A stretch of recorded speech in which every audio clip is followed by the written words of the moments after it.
Welcome back to another web development podcast episode where we help aspiring developers get jobs and junior developers grow.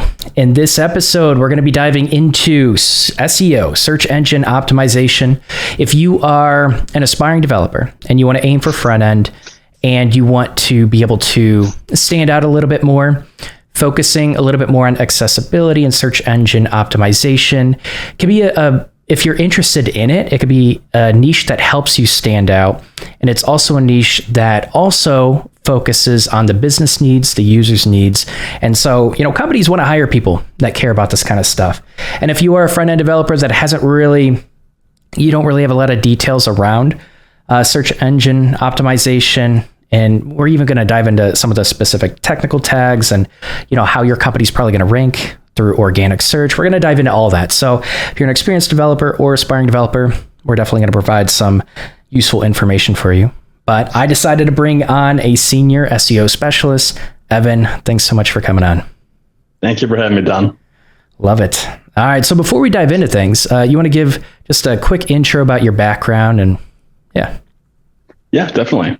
So my name is Evan Sherbert. I'm a senior SEO specialist at G2. We are a software marketplace connecting software sellers and software buyers. Recently, we just hit our 1.8 millionth verified review for software products. So if you're in the market, definitely check us out. All right. Love it. How long have you been in SEO? I've been in SEO for about 7 years now. 7 years. Yeah, it looks like 5 different positions, maybe. Yeah, I definitely jumped around a lot. Oh.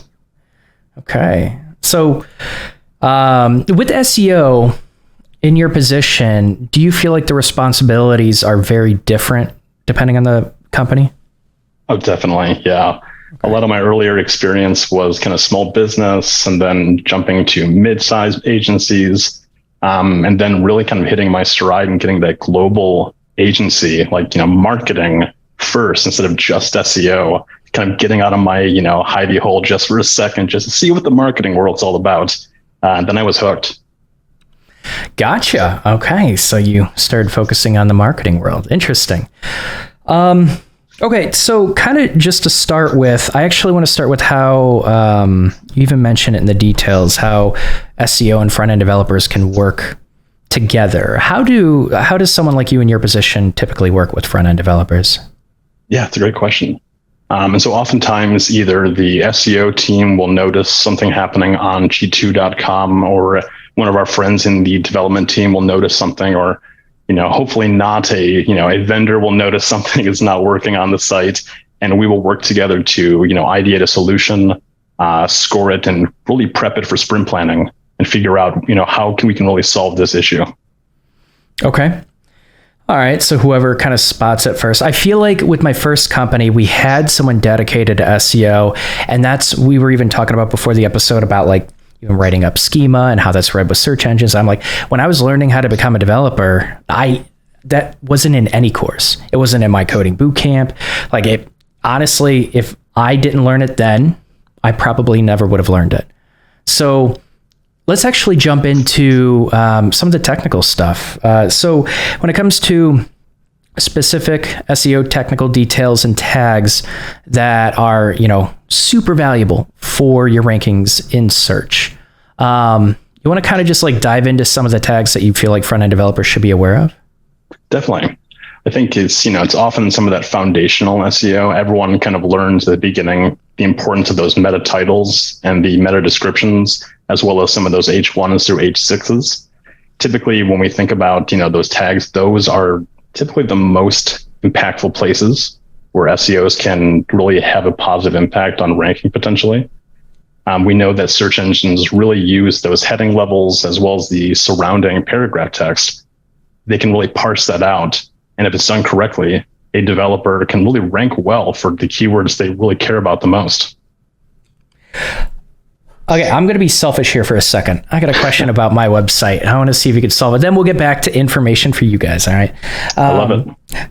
With my podcast, have you done any work or seen any sort of structure that focuses on helping search engines read podcasts? Because I have an audio podcast and a video podcast.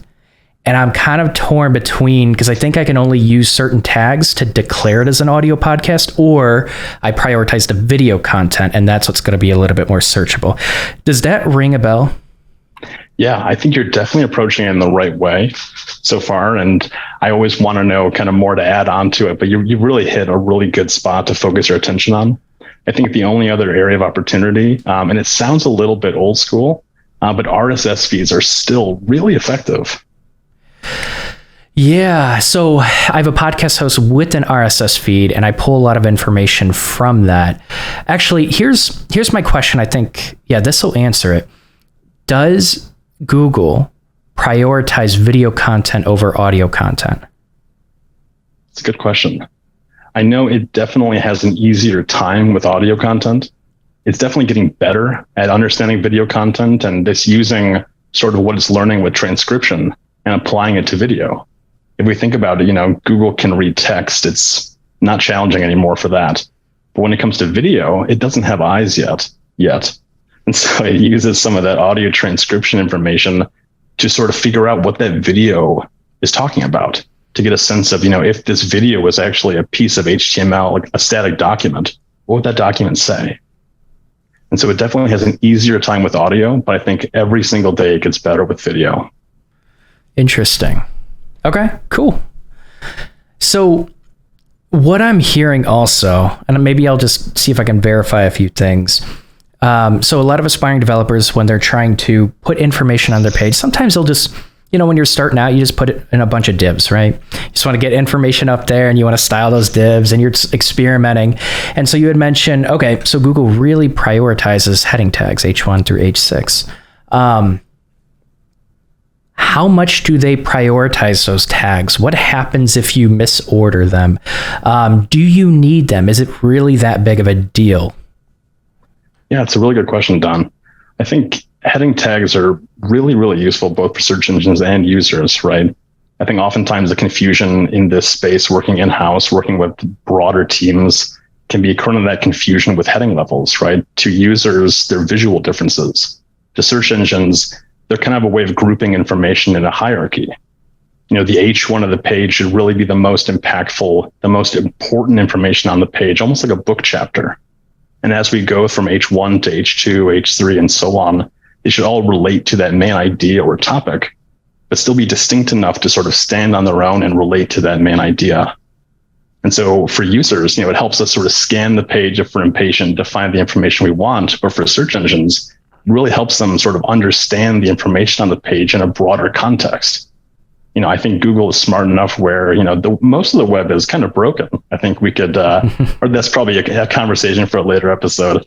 But Google can make do with what it's given. But I think if we go that extra layer of giving that intentionality with the structure of the page, you can definitely see quicker results and more impactful rankings. Okay, so that hierarchy really does matter. And one thing I love about it is, so I always try to teach aspiring developers to go with a content-driven approach. Like, even before they start laying anything out, like, what is the content going to look like? What are you even talking about? What kind of information are you trying to deliver? And in what order, right? Thinking about like the user's experience, like what do they need to know right now, et cetera. And like, should you break that up into a bunch of subheaders? Should it be like several paragraphs? But like, mainly, what information should be displayed on the page and in what order? I think that's relevant.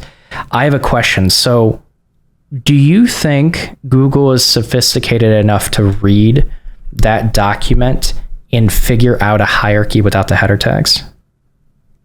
It's a really good question. I think it can probably use other elements on the page. That page URL is definitely one of the oldest and kind of one of the smallest SEO signals. It can go a long way if you're a new site.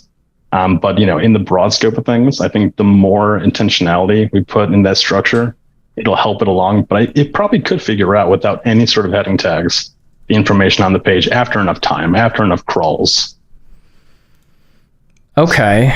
So you also had mentioned, so it sounds like the header tags are obviously going to be very beneficial and people shouldn't skip on those. But you also mentioned the meta description. So I've heard that the title and the meta description are very important, but Google is kind of moving away from the keywords tag. Is that true? So just to clarify, you're talking about the meta keywords tag? Yes. Yeah, that one is unfortunately a historical tag. It's still there if people want to use it, but it's definitely not a ranking factor, unfortunately, because like with most things in SEO, we abused it too much. Yes. And then it was taken away from us. Yeah, people were loading that meta tag up with tons of keywords. That's when I was learning. Oh yeah, all the white text. So what other tags are relevant? You had mentioned the paragraph tag. What would be interesting is I don't know if you have this in-depth of knowledge, but like the order of relevance in terms of ranking. It sounds like header tags are pretty high up there. What are some other important tags? Yeah. Earlier you mentioned the meta title and the meta description. They're sort of a package deal. And, as SEOs, they're really helpful for us because, that meta title is sort of like that H1. We take it up another level of hierarchy. It's almost like the book title instead of the book chapter. And so this is really reflective of what that page is about. And so this will show within search results too. And so it's really important that we optimize the meta title of the page because searchers will see this. And hopefully if we've optimized it enough and we incentivize users, they'll click into our search results. On the flip side, the meta description is not a ranking factor. And so a lot of SEOs will try to either speed run the meta description or they'll spend way too much time trying to figure out, what do I put in here? Because it's not a ranking factor, like I said, but it has a lot of potential. Google will bold some of those related keywords that somebody uses in their query with information in the meta description. And so, for instance, if I'm searching for CRM software and my page mentions, CRM software systems, platforms, tools in the description, it will bold those related keywords. And so it's not a ranking factor, but it can definitely increase that click-through rate potential. That's interesting. Okay, so any words in the description that are going to match the content, it'll bold that in the display in the search results of those matched words. Huh. Do you feel like Google cares about like the length of paragraphs? How in depth does it go with how well your content is written? Yeah. So are we talking about that old battle between content length? Is it long form only? Or are we talking about can you tell me a bit more about that? So I actually had a couple stuff pulled up, but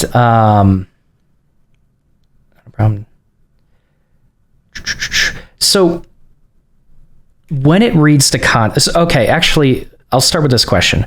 When you break up the content, from what I've learned from other copywriters, is way too many people will have too long of paragraphs. And this is just kind of from the user standpoint. We're not even talking about bots, but they'll have too long of paragraphs. And so they're highly encouraging people to break up those paragraphs. And like, I even talked to someone that does copywriting that mentioned like, sometimes you have a paragraph with one sentence and that's better for the user, right? And, we go back to traditional English class. That's not really the case. You're not going to have a paragraph with one sentence. And so it gets a little weird and funky when we bring this to the web and how people's attention will relate to this. But does Google, I guess we can even think about it from Google's standpoint too.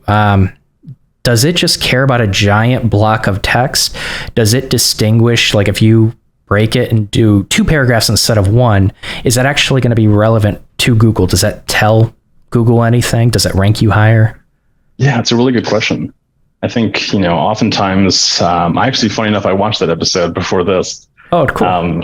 I think a lot of people can kind of get into that trap where, we're either writing for the user or writing for the search engine because, it can never be both, right? And so I think, but in that same vein, it can be frustrating because we have to do both. We have to imagine that a user is going to read our page. We can't, drown them in a novella of text that they have to read through. But at the same time, we also have to prime it enough for a search engine to visit the page to see, does this have enough context? Is this person really authoritative? Are they an expert? Do they know what they're talking about? Because, if I'm Google, I have millions, if not billions of documents about the same query, the same related queries that I could show somebody. So what on the page is relevant enough that I should show it to you? You could almost, so I'm even thinking about when you build a responsive website and you have a mobile version, there's some text you just cut out sometimes that's not relevant to that user with a mobile device because their attention's, it's a different environment, different type of attention almost. They're usually, being on a PC, you just sit down, you relax, you kind of give yourself a little bit more time to get in the zone. But sometimes mobile, it's just on the go and you're just trying to get information quickly. So I can even think responsiveness, we're going to cut some of this text out. But you're saying Google cares about that authority, right? And so they want as much content as possible to essentially see if you are an authoritative figure. So I'm almost thinking, span tags, that'll simply, you hide them on mobile, right? They only need to see certain information, and you might have additional extra information for Google that's just hidden to the user. Do you ever, do any of your front-end developers ever do stuff like that? Yeah, it's, I don't know if it was clear on my face as you're talking about that, but typically that leads us down that road of, a lot of SEOs fear that hidden content. It's kind of like the boogeyman. It leads to penalties and issues with ranking. It's one of a number of things that scares us. But when you think about, like you were saying, for that website, I know that when I work with our really talented teams here, we run into that same issue where, we want to write enough content to show across desktop, across mobile screens with that smaller window. However, we know that a user doesn't want to scroll and scroll and scroll to see that main content. We're always going to have contextual content on the page. There's always going to be that main content, what they're going to see, what they're going to care about. And so we can do a lot of creative ways to kind of not hide the content. You see, I almost trapped myself, but really kind of be a little creative with it. So we've done some fun experiments where we use a drop-down window, an expandable window, to kind of have that content loaded there. And if a user wants to take that action to expand that window and read more, they definitely can. But when we do that, we always want to make sure the on-page content that is hidden behind that expandable window is crawlable. It's crawlable HTML, so a crawler doesn't have to take an action to see that content. Because Googlebot is extremely smart, but it can't click. Okay. That's good to know. You had mentioned kind of just some hidden stuff behind the scenes. Let's actually dive into accessibility a little bit, because it sounds like, well, you know what? Before we do, I almost want to challenge the direction I've been going down. I've also been given the advice that Google has become smart enough where we only create content. We don't create content for Google and the user. Where Google's become smart enough where it's probably going to prioritize content that makes sense when an actual human being is reading it. Do you find that your developers can get away with that, or do you have to do some of those little tricks and distinguish the two types of different content? Yeah, it's a good question. I think to what you were saying earlier, I think Google's getting smarter and smarter, even though it's scarier to kind of believe that. Where we're finding we don't need as much content as we previously thought. I think a lot of SEOs, a lot of content marketers fell into that trap of, long form is best.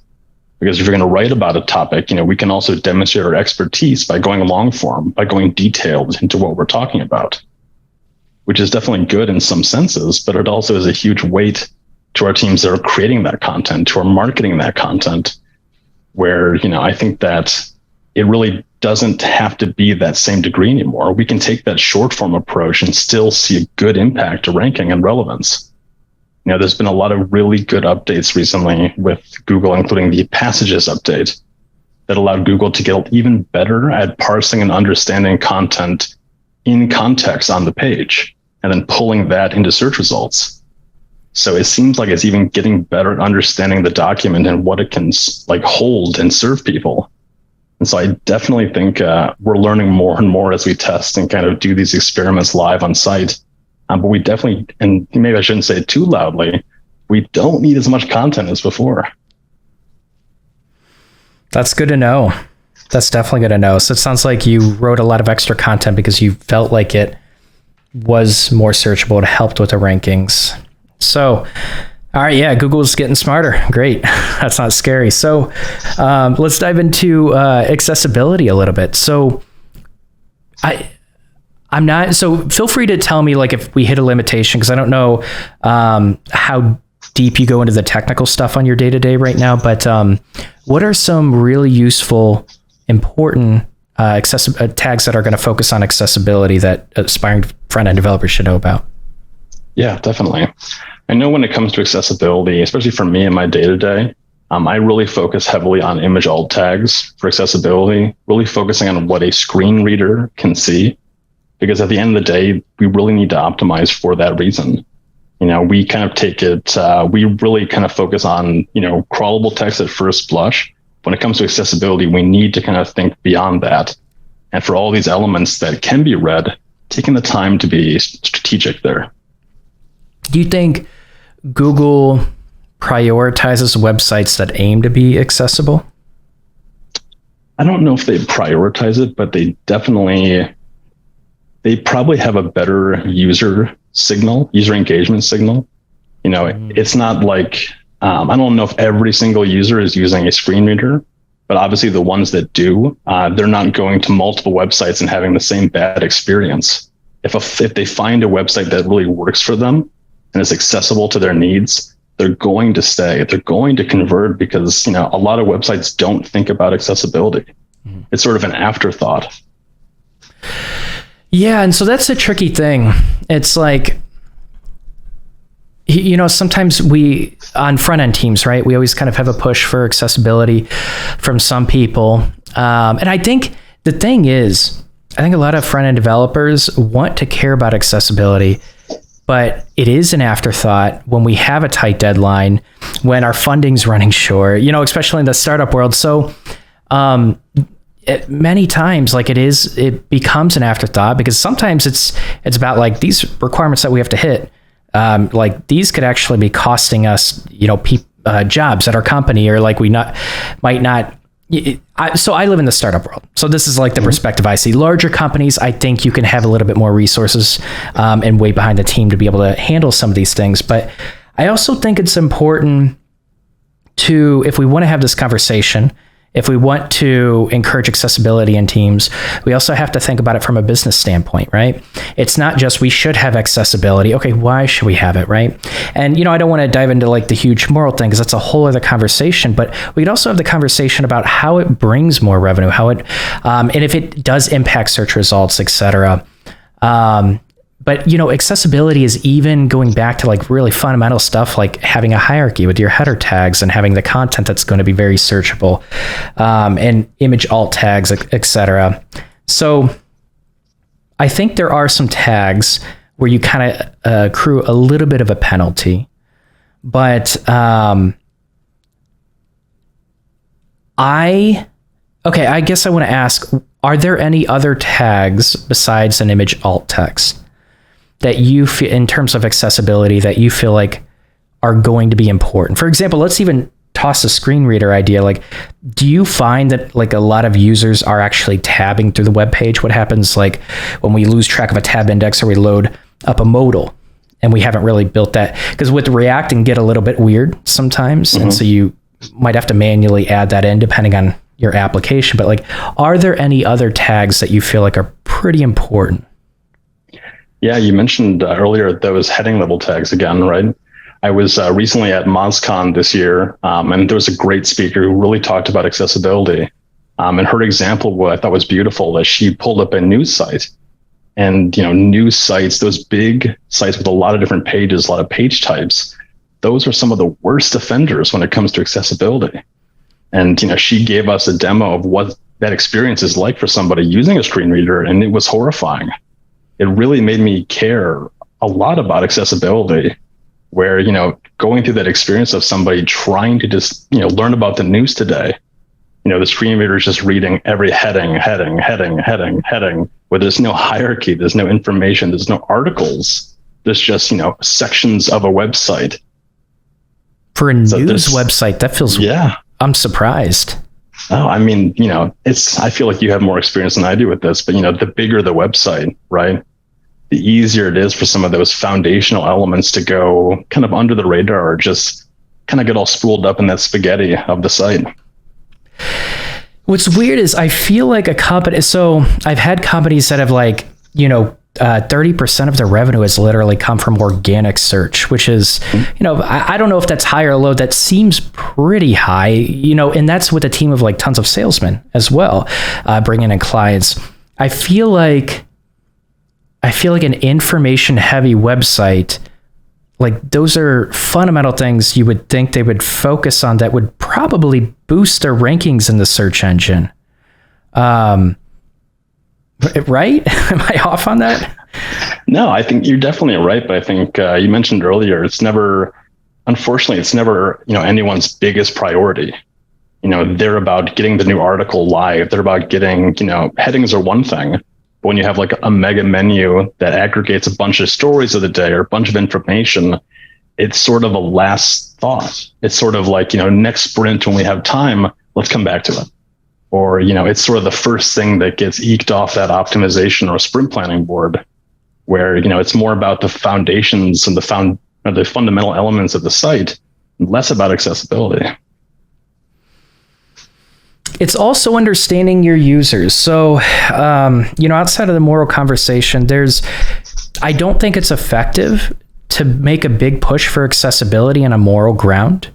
I don't, especially, because I've talked to people, at higher positions in my company where it's like, we might have to let people go. Like, I'm sorry, we want to provide that value to as many people as possible, but like, we have some fires we got to put out, right? And so a lot of people don't realize a lot of those requirements with the business. So, a big recommendation with a lot of newer startups is to focus on accessibility early, build that foundation. It's much easier to integrate it into your workflow than it is like a large company to all of a sudden, okay, now you want to tell us we got to focus on accessibility. Okay, great. I can show you the massive amount of jobs and numbers that, revenue we might lose by completely rerouting. So it's a conversation that needs to be had. But I think if people really want to have that conversation, this is my personal stance. You can come at it from a moral standpoint, but you have to also think about it from a business standpoint and how it's going to benefit the business. And it will in the long run. But being able to explain that to people that actually care about the revenue, it's a hard conversation to have. But I've seen the organic search that it's brought. I want to explore a couple more tags with you.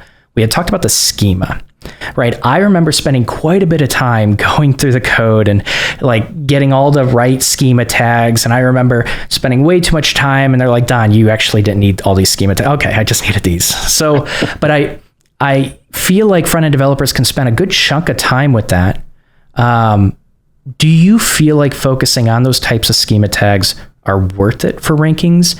And are there only specific tags that you should prioritize? Yeah, it's a really good question. I think it's sort of the joke in SEO to say it depends as a response to most questions. And it sort of depends. I think, schema, structured data, this sort of information, this technology is driving the future of organic search.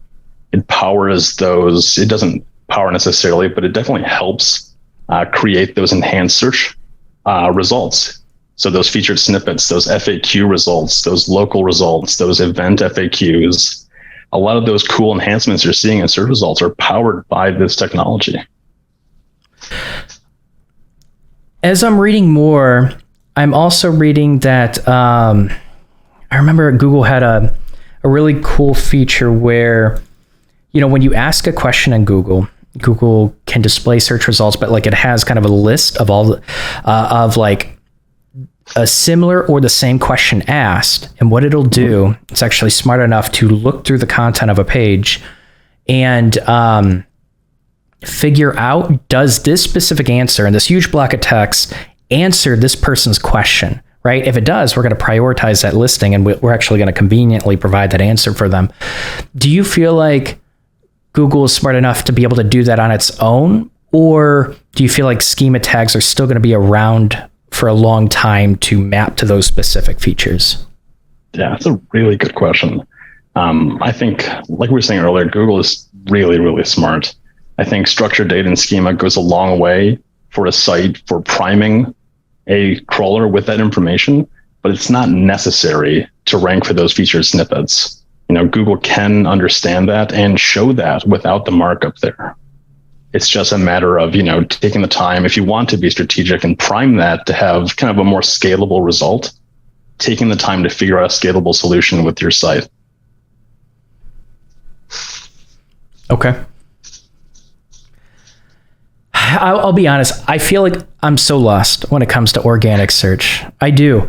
And I feel like as a front-end developer, I've become more interested in it because I can see how it can grow a business. And I've been shocked at how much it can grow a business. So I'm trying to learn more about it. We could even branch out, technically speaking, but for those that maybe want to create an app and so this is an interesting thing. Here's actually a scenario. Aspiring developers, they create their portfolio. Most of the time, they'll send in a cold application. They don't know the company doesn't know them. They send in their resume, cover letter, yes, cover letter, and they hope that the employer will come to their website. But they're also building their portfolio in a sense where like they're trying to deliver info. So like your GitHub, your work history, etc. They're going to look at that resume. They're going to see all that. So when they go to your portfolio, I see a lot of aspiring developers listing that again. And I'm telling them it's irrelevant right now. You have to understand where your audience is coming from. And a lot of these websites, like they're barely even ranked, right? But I would love for people to continue building portfolio websites where the users are coming in from the search engines, right? Attracting hiring managers, recruiters. And I think you can definitely do that through content and creating content. But I also want to go over some maybe non-technical aspects about ranking your site in Google and getting more organic search. We can expand that to wherever you want it to go. But for those that want traffic to come to their portfolio, to their projects, maybe they built a project, they built an app, and they want an audience, right? They want people to actually use their app. What are some strategies that they can implement to bring that audience to them? Yeah, I think really focusing on taking kind of a weird mental shift and focusing on your name as your brand, right? It's kind of a weird thing, maybe not so weird to the younger generation. Can't believe I'm saying that. To the people kind of in college these days where it's more normalized, right? They've grown up with social media. It's not so much of a weird mental shift. But really focusing on your name, focusing on what shows up when somebody Googles you, right? It's for some people, it can be a little bit scary, but I think for the people you're talking about, I think if they want to be found. And so I think, like you were saying, if they really write about themselves and figure out, how do I market myself? Because at the end of the day, you are your own product trying to be, sold to a company, trying to get that job, to get that experience. And if you don't know how to market yourself, if people don't know how to find you, it's sort of an uphill battle.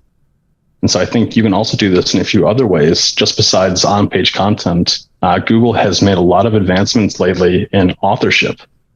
And so a really big fundamental part of SEO is this concept of EAT, expertise, authoritativeness, and trust. And so a lot of these signals, domains try to figure out, am I an expert in my space? Am I authoritative? Can I rank for something? And for a while, it seemed like publishers and like big companies didn't have a problem. Coca-Cola is not going to never rank number one for Coca-Cola. Just not going to happen. But, Google is now better understanding authors and sort of treating the individual person almost like an entity. And so if you can mark up your on-page content and show Google, hey, this is me, I'm an author, and kind of build out, almost like accessibility again, build out that early stages of telling search engines and users through that information, through that on-page content, you can really be found. Do you feel like, okay, so you mentioned something that's huge, a lot of good advice right there. But first of all, yes, younger generation, definitely much more comfortable just putting their name out there and building a brand around their personal name. And I think that's actually really powerful. So some people like it, some people don't. I started my brand, DonTheDeveloper, right? I included my name in there, and that was for a reason. I don't tell people this. I actually get sick of saying my name over and over and over. I do. It's like, I don't want to hear my name, but it is strong for branding. And it did build my branding up when I was trying to find a job. Because I tell people, like, I used to live stream on Twitch and I would live code. I skipped a technical interview with my first job. Everyone else had to do it. I didn't, right? But they were able to essentially see my live stream and see my content when they search Don the Developer, because everything is Don the Developer. They're like, oh, okay, he has a Twitter, he has a LinkedIn, he has a website, he has a Twitch channel, and they just had all that information. And that brand for me as an aspiring developer, and even as a professional developer getting my next jobs, it was powerful. It was really powerful. So I'm a big fan of using that name everywhere and exposing your personality, exposing your journey of coding, etc. My question is, does Google, or how do they link social media accounts together? Do they link social media accounts to your main website, right? Like if someone searches Don the Developer, does Google know that like these list of 5 social media accounts are all mine and not separate Don the Developers? Yeah. And so I think that is a little bit on us to take that action. It's sort of a best practice you hear everywhere, but linking your social profiles to each other, really making that connection for users. If I'm on your YouTube and I want to get to your Twitch, having that link immediately so I don't have to take that additional step and maybe bounce. Maybe I misspelled Don in this crazy future. Really taking the time to connect those profiles. Because, like I said earlier, authors are almost becoming like entities now. And so there is a search result called the knowledge graph, which is the right side of search results page that usually has a featured image. It has some Wikipedia information, some high level information about your query. And so we're finding more and more that authors, people searching for a specific person, those social profiles are showing within that knowledge graph. And so, if you do things kind of right from that first foundational perspective, if somebody searches your name, all of a sudden you have everything they need to know right within eyeshot. So that's very valuable. And I think most people should take that advice. And I know people, some are also going to be scared of that advice, be like, that's scary. I don't want Google linking everything, right? And they enjoy their privacy, as they should enjoy some privacy. So essentially, I'm still learning more about backlinks, and I've heard that backlinks can, and correct me if I'm using the wrong terms, but backlinks can improve your authority on a subject. And so is that what you're talking about? Is that what you're getting into, backlinks, is kind of linking all the content, or is that not how backlinks really work? No, you're exactly right. And so for Google, backlinks are almost the oldest ranking factor around. Back to the early days where, Sergey and Larry Page were in college writing their original, rank brain research paper. The only way they knew to really stand out and show that somebody was authoritative was having that source. And so backlinks are a way for, Google to have a way to validate trust. That's what separates, Evan, the developer.com from Don. I don't have a lot of people pointing to me saying that I'm an expert. You have a ton of people who are willing to vouch for your content, for you, for saying, if you want to learn about development, you really should check out Don. He knows what he's talking about. Okay. I think that's something I should have put more effort into. And I mean, maybe this is advice for people that do want to put themselves out there and create content. I know some people do. Yeah, I think I need to focus more on it, especially if I'm going to get into creating a lot more written content. So I feel like I've just been asking you a bunch of questions as kind of just questions that have been in my head as well, just trying to piece things together. But I feel like there is a lot of information to remember here. And I feel like a lot of what we talked about is beneficial. But I don't really know how beneficial it is. And like you said, it depends, and it probably depends on like what you're trying to push out there. So I'll accept the independence answer, but are there any tools, online tools to help out that'll analyze my website and give me even just like certain rankings, or tell me like that like even if it weights a certain tag more than others, are there any useful tools that I could just scan my site and it'll tell me what I'm doing wrong? Definitely, yeah. And so when it comes to keyword rankings and looking at traffic or there's some of those more revenue generating metrics, there's a wealth of tools around. Tools like SEMrush, Ahrefs, tools like Moz and GetStat.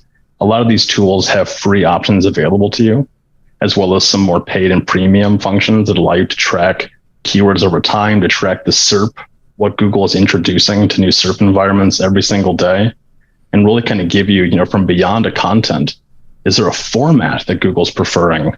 Is there a style they're preferring? What is really the difference between page one versus everyone else? There's sort of this old joke in SEO that, page two is where you could hide a dead body because no one goes there.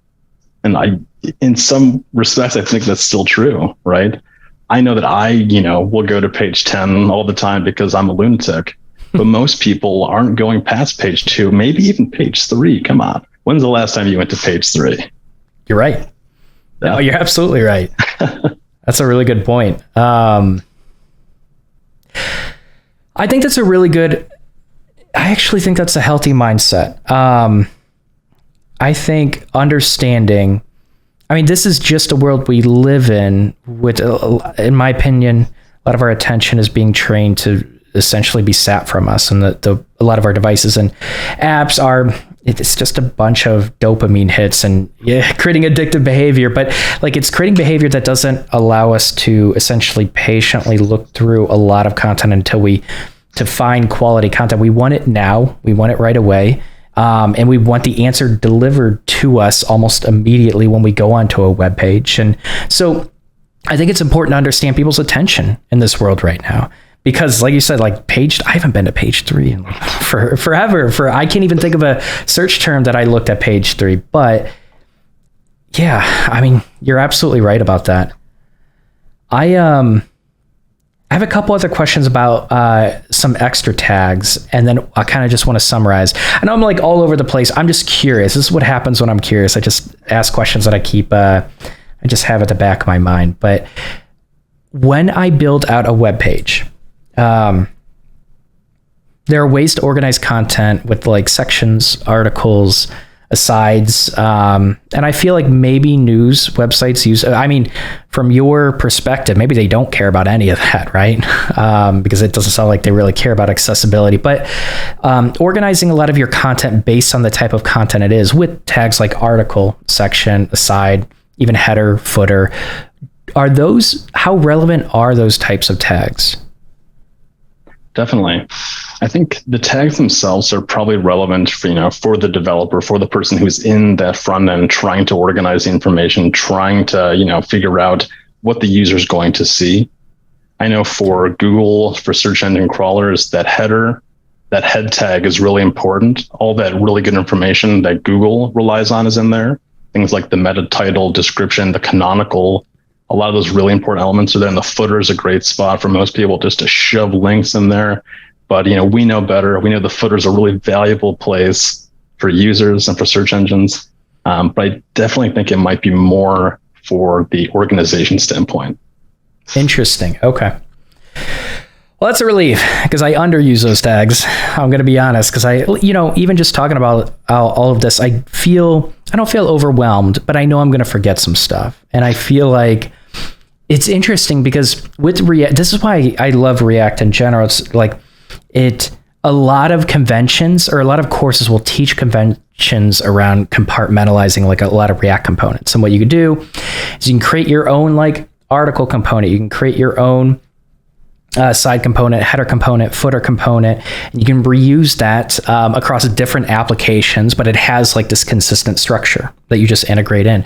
And so you don't have to remember a lot of these tags, but I remember at one of my companies that I worked at, we essentially built this entire hierarchy of components that really prioritized accessibility. So no one had to care about the accessibility. They didn't have to remember it. They just brought in the components that already had this built in. And so we had rules when you would use certain components. It was called we used an atomic structure. Essentially, we had minor components, then more complex components that would compound all these. So, it can get a little bit complex, but we had a hierarchy. And that's the beautiful thing about React. No one had to care, like didn't have to think about accessibility anymore because there's so many tags in place.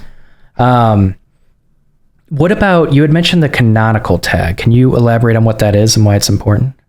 Yeah. So the canonical tag is really kind of, I feel, under the radar for a lot of people. It's really important in SEO, but it's also, like most things, really confusing. And so that canonical tag is really that chance for the page to tell search engines, to tell users, if I have similar pieces of content, if I have, a compare page where I'm comparing two things, one versus another, and then a variance of that, the canonical tag is a way to kind of show order in an absolute way. And so it can tell us, if I'm on page A and the canonical points to page B, to treat page B as the master document and try to give everything that A would have gotten, give it to B essentially. So it allows us to kind of wrangle a bunch of related pages and kind of show above that noise, where is the absolute truth? Where should I be sending all this ranking information and SEO data to? I'm going to challenge that. Why is that important? Because we did a test at one of my companies where it wasn't a test. I just forgot the canonical tag. And so we had two separate pages with, and I think we kind of confused Google on how it should rank each page. And so it kind of split the search results. But when we did add the canonical tag, it essentially just pushed everyone that's going to this to one page. But the audience, like the numbers the number of people that it actually pushed to these pages or this one page, it never changed. It just shifted the direction. So is it a big deal? Like, what happens when Google splits it? Like, if we kept our audience, we retained them, we didn't notice any like retention differences, etc. I'm wondering how important that tag actually is. Yeah, I think in your case, between those two pages, having that canonical in place, pointing instead of two pages just to one direct place, it helps Google to show what in search results. If I have two pages that are relatively similar in most metrics, about the same topic, and Google is unsure of what to show, that canonical tag can really be the difference maker. And, having to figure out, what is really the best page to show here? Okay. Yeah, I can understand. It makes sense to funnel that traffic into one page. It was just interesting to see that we didn't really get any hits in terms of rankings when we did split it. What about, I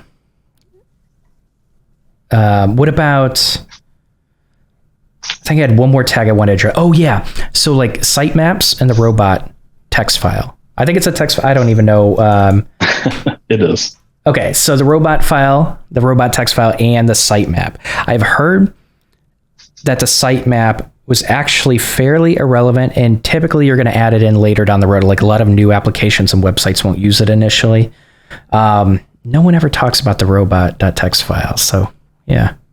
Yeah. The robots.txt file or text file is really, really important for SEO, right?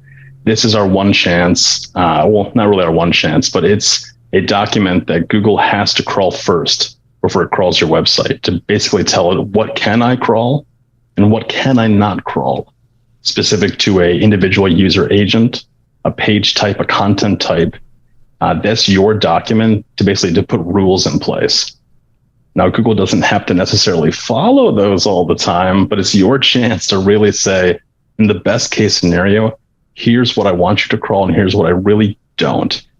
These, user login pages, these pages that require passwords, or maybe, God forbid, the testing site, if that gets crawled, really trying to iron out all the potential issues.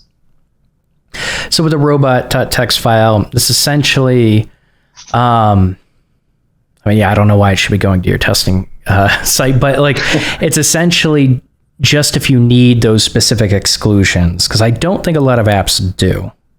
Correct. But like you said, what would be the penalty of like having it? It's probably not going to rank a login page naturally, is it?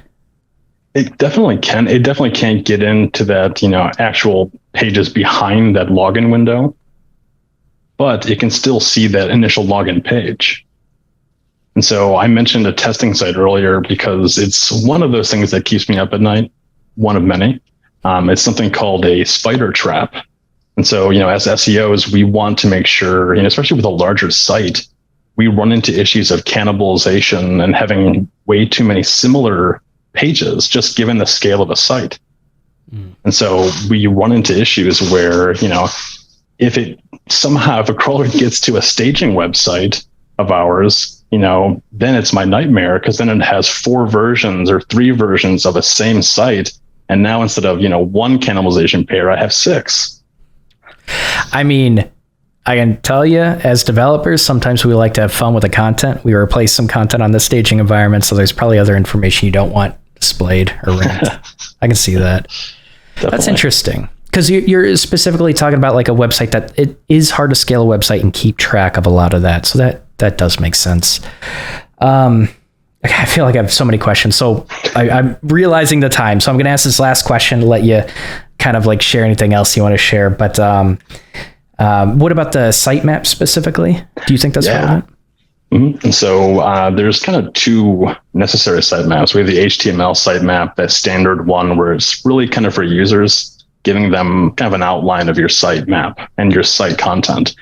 XML sitemaps are where SEOs can kind of get themselves into trouble. For a long time, SEOs thought it was a ranking signal. It's not. It's really a chance for us to show Google, here are my most important pages. Once you come to my site to crawl the information, I want you to focus on these pages first, because they really, to me, represent the best possible pages. The 200 status, the non-404s, the really ironed out best content possible, because it's not a ranking factor. But if we can teach Google to crawl the pages, the content we want them to get to, it helps us rank faster. It helps us index that content even faster. That's interesting. That's powerful. I didn't know that. Yeah. Okay. I feel like a lot of my assumptions were they were corrected quite a bit. And I feel like, so first of all, going into a developer team, do you have an extra 5 minutes? We're kind of going over. Yeah, of course. Okay, I'll try to wrap it up, but I'm curious about this stuff. I really am. When you go into a team as a front-end developer, a lot of the team doesn't really have this knowledge. And I think SEO specialists get hired in for a little bit larger companies. Not super common with startups, but it depends on the startup. That's just my experience. So coming into your team with this kind of knowledge, I think it's very, very valuable. And even just bringing in, if you care about accessibility and you care about, ranking the website, which you're going to be building features on, these kind of things, I'm telling you, like this kind of stuff helps you stand out. And one of the reasons I wanted to do this episode is because, financially speaking, we're in a recession, jobs are very oversaturated, right? And I think I know developers need to start thinking about ways that they can niche down just a little bit more and bring in that extra expertise, especially if they care about it. I know hiring managers want to bring in developers that care about these extra things and can contribute to the team in that way where other team members didn't have that knowledge. You can kind of bring in that domain knowledge, be very respected and cared about. And so this is, if you care about accessibility, hopefully this was helpful, but I've been all over the place. So I'll kind of wrap it up with, do you have any extra or one final piece of advice you want to give for people that want to focus more on organic search, accessibility, etc.? Yeah. So there's a really good resource on a website called learningseo.io, started by an SEO in our field named Alita Solis. And she is one of the best practitioners of SEO I've ever met. She is really, really passionate about sharing information and really helping everyone learn all these fundamentals and how to apply them across skill sets. And so learningseo.io will help pretty much anyone learn things from fundamentals to executing to even deepening knowledge if you think you're a subject matter expert. I mean, this field is, despite it being relatively new, it's very deep. and it continues to get more technical. And I think SEOs wish the World Wide Web was just a static HTML document because it's easier. That's almost how we're taught. We kind of shy away from renderable content and API calls and all the fun stuff that really makes the internet, exciting to use, because that kind of goes against our best practices, right? That's sort of what makes joining those front end teams both extremely rewarding and a little bit challenging at times, because most SEO practitioners are sort of learning in a vacuum. They're learning best practices and then, oh no, if I don't have this checklist, we need to fix that. But kind of the challenge is, you can learn everything about SEO. Everything's out there. However, it doesn't tell you how to apply it or, what's important, what's a priority. That is definitely what's missing right now. And you feel like learning SEO.io supplements that? Oh, yes. Oh, my God. She has such great content for every part of the skill set, every part of that journey. I'm looking through it. There's a lot of detail. I just keep clicking in, and then I have like 10 results, and I click into more results, and then I have entire articles to read. This is actually phenomenal.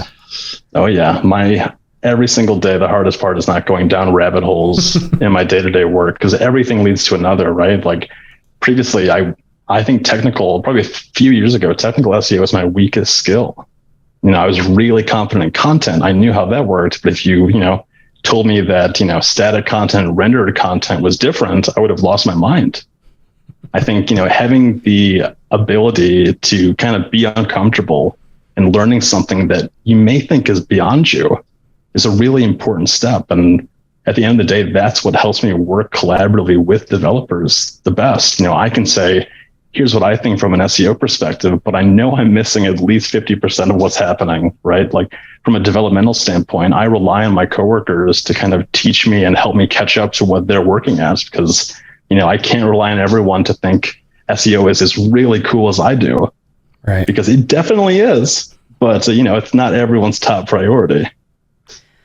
Well, I want to personally apologize among all of us React creators, people that work with React. I know it makes your job harder. I know it complicates things. So thank you for being patient as we continue to give you limitation after limitation. No problem. I'm enjoying it.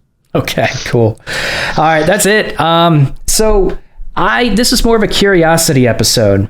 And I find that when I'm curious, generally other people have some similar questions to me. But we went over a lot of tags. We went over organic search. And I think a message I want to deliver is, I've already honed in on this, but if you care about accessibility, you care about search rankings, a company is going to care that you care about it, right? Prioritizing that and knowing why it can bring the company more revenue, it's going to make you stand out as a developer. I'm telling you, developers that also care about the business requirements and care about understanding the users and delivering the best experience, it's going to bring in more revenue. So if you want to have these conversations with your teams about accessibility, you need to think of it from a business standpoint as well. And that's where I think a lot of teams fall short. They just can't have that conversation with people that aren't technical or that don't, care about the certain things that they care about, right? So you have to think about who you're talking about. But if you can relate it, it's really powerful. And I personally seen a lot of revenue coming in when you do start prioritizing this stuff. That's all I have. I hope it was helpful. Evan, I definitely appreciate you coming on. Before you leave, if people want to reach out to you and anything else you want to shout out, where could they reach you? Yeah, thank you for having me. If you want to talk to me more about SEO, you can hit me up on Twitter at EvanDoesSEO. Very creative. If I'm always down to chat about this sort of stuff. I love rabbit holes and getting lost in things I know nothing about. So I'm always happy to have that conversation. Love it. All right. Well, I'm glad you included your name as well. I think it'll help. Okay, that's it. If you're on YouTube, let me know what you think in the comments. Agree, disagree. Do you have more questions? Like Evan said, this is a rabbit hole. There's more we could explore with this. I think it would also be interesting to explore how to build up your presence as a developer on social media and how to essentially build up that identity that apparently Google is building on you. So if you want me to do that topic as well, we could dive into it. But Evan, thanks so much for coming on. Thank you, Don.